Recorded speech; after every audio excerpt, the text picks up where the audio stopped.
วันนี้จะพาชมพู่น้ำดอกไม้นะคะ ที่ห่อไว้ต้นนี้ปลูกไว้ในบ้าน ก็จะห่อไว้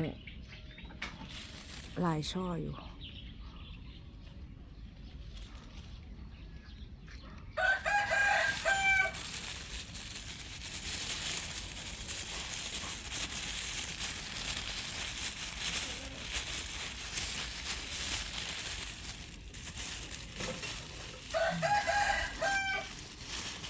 สีเหลืองนวล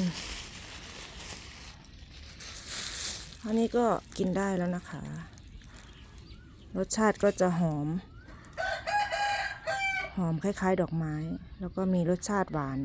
แล้วก็กรอบ อร่อยค่ะพันธุ์นี้